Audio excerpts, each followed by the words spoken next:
A meeting with Master Mahase or Mahendranath Gupta. From A Search in Secret India. By Paul Brunton. Master Mahase, disciple of Ramakrishna known as M. and teacher to Paramahansa Yogananda. And so I am now in Calcutta itself, searching for the house of the Master Mahase, the aged disciple of Ramakrishna. Passing through an open courtyard which adjoins the street, I reach a steep flight of steps leading into a large rambling old house. I climb up a dark stairway and pass through a low door on the top story. I find myself in a small room, which opens out onto the flat terraced roof of the house. Two of its walls are lined with low divans. Save for the lamp and a small pile of books and papers, the room is otherwise bare. A young man enters and bids me wait for the coming of his master, who is on a lower floor. 10 minutes pass. I hear the sound of someone stirring from a room on the floor below out into the stairway. Immediately there is a tingling sensation in my head and the idea suddenly grips me that that man downstairs has fixed his thoughts upon me. I hear the man's footsteps going up the stairs. When at last, for he moves with extreme slowness, he enters the room, I need no one to announce his name. A venerable patriarch has stepped from the pages of the Bible, and a figure from Mosaic times has turned to flesh. This man with bald head, long white beard, and white mustache, grave countenance, and large reflective eyes, this man whose shoulders are slightly bent with the burden of nearly 80 years of mundane existence, can be none other than the Master Mahase. He takes his seat on a divan and then turns his face towards mine.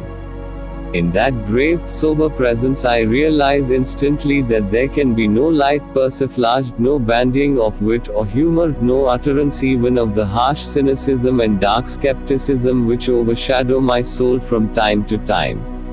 His character, with its commingling of perfect faith in God and nobility of conduct, is written in his appearance for all to see. He addresses me in perfectly accented English. "You are welcome here." He bids me come closer and take my seat on the same divan.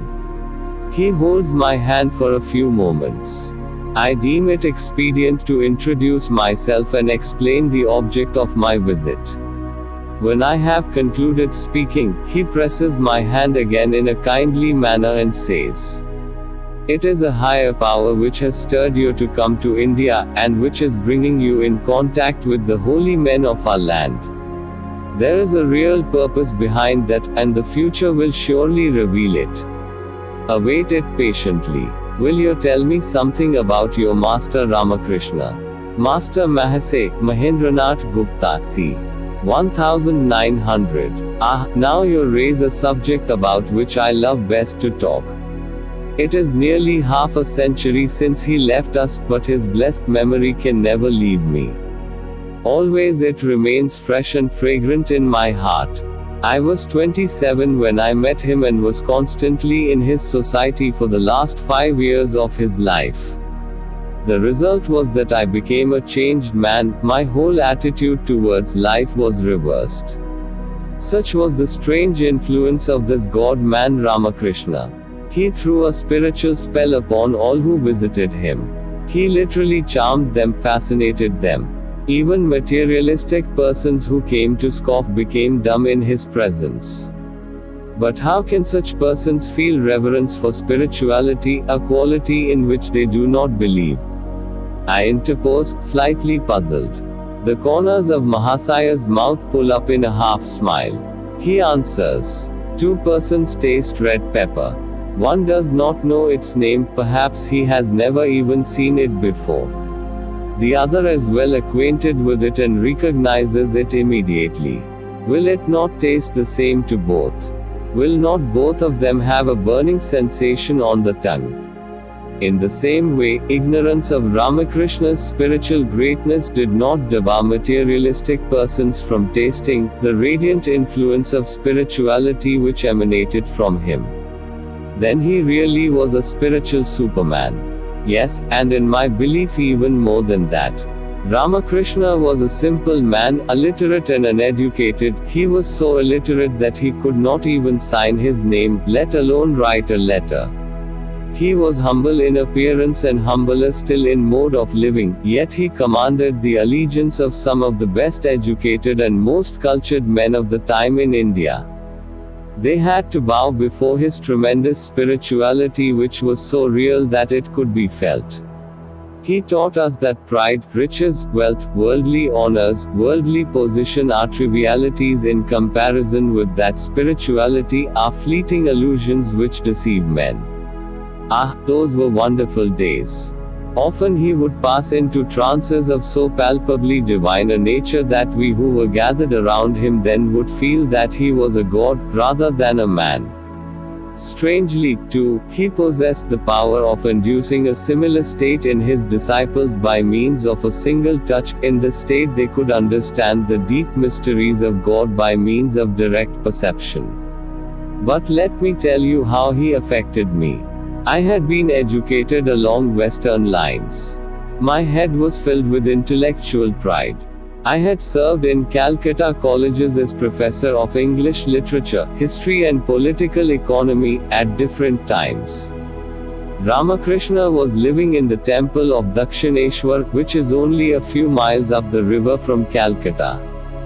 There I found him one unforgettable spring day and listened to his simple expression of spiritual ideas born of his own experience.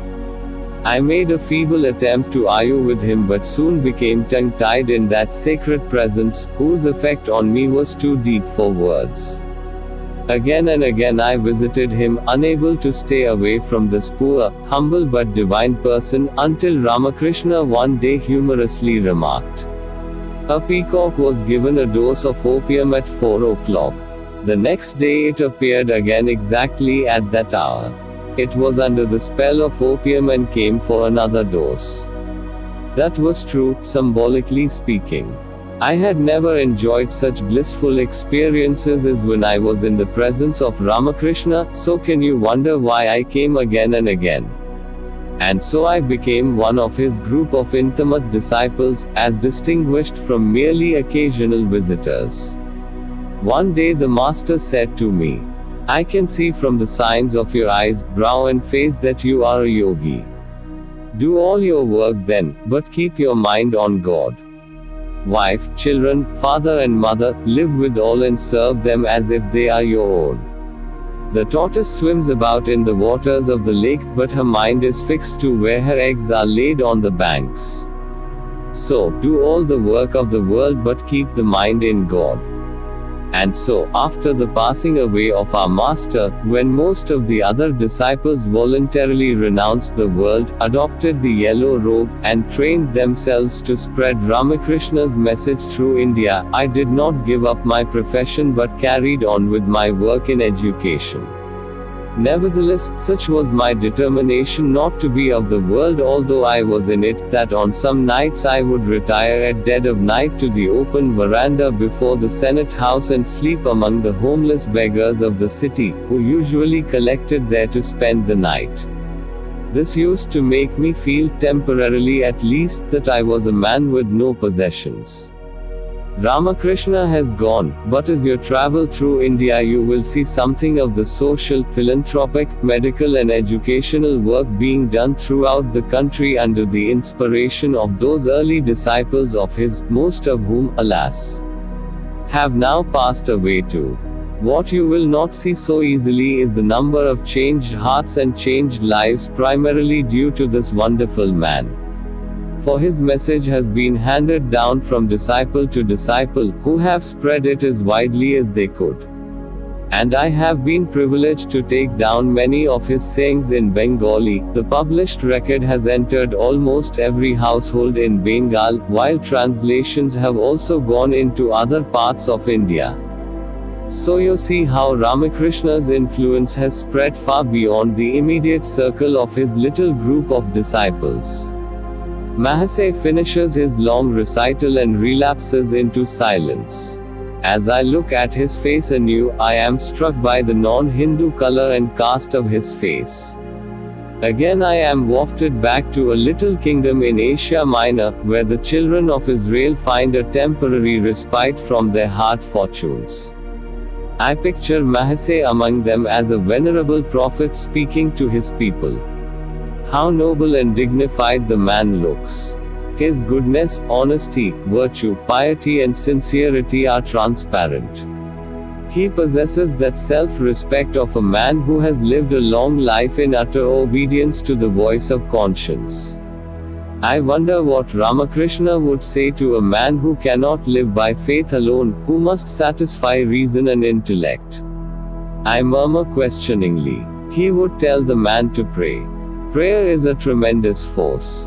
Ramakrishna himself prayed to God to send him spiritually inclined people, and soon after that those who later became his disciples or devotees began to appear.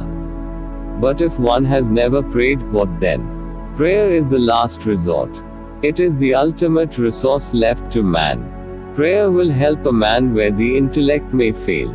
But if someone came to you and said that prayer did not appeal to his temperament, what counsel would you give him? I persist gently. Then let him associate frequently with truly holy men who have had real spiritual experience. Constant contact with them will assist him to bring out his latent spirituality. Higher men turn our minds and wills towards divine objects. Above all, they stimulate an intense longing for the spiritual life.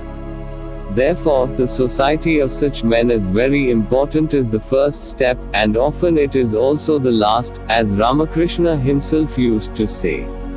Thus we discourse of things high and holy, and how man can find no peace save in the eternal good. Throughout the evening different visitors make their arrival until the modest room is packed with Indians, disciples of the Master Mahase. They come nightly and climb the stairs of this four-storied house to listen intently to every word uttered by their teacher. And for a while I too join them. Night after night I come, less to hear the pious utterances of Mahase than to bask in the spiritual sunshine of his presence. The atmosphere around him is tender and beautiful, gentle and loving. He has found some inner bliss and the radiation of it seems palpable. Often I forget his words, but I cannot forget his benignant personality. That which drew him again and again to Ramakrishna seems to draw me to Mahase also, and I begin to understand how potent must have been the influence of the teacher when the pupil exercises such a fascination upon me. When our last evening comes, I forget the passage of time, as I sit happily at his side upon the divan. Hour after hour has flown by, our talk has had no interlude of silence, but at length it comes. And then the good master takes my hand and leads me out to the terraced roof of his house where, in the vivid moonlight, I see a circling array of tall plants growing in pots and tubs. Down below 1,000 lights gleam from the houses of Calcutta. The moon is at its full. Mahase points up towards its round face and then passes into silent prayer for a brief while. I wait patiently at his side until he finishes. He turns, raises his hand in benediction and lightly touches my head. I bow humbly before this angelic man, unreligious though I am. After a few more moments of continued silence, he says softly, "My task has almost come to an end. This body has nearly finished what God sent it here to do. Accept my blessing before I go." He has strangely stirred me. I banish the thought of sleep and wander through many streets. When, at length, I reach a great mosque and hear the solemn chant, "God is most great," break forth upon the midnight stillness, I reflect that if anyone could free me from the intellectual skepticism to which I cling and attach me to a life of simple faith, it is undoubtedly the Master Mahase. Mahendranath Gupta.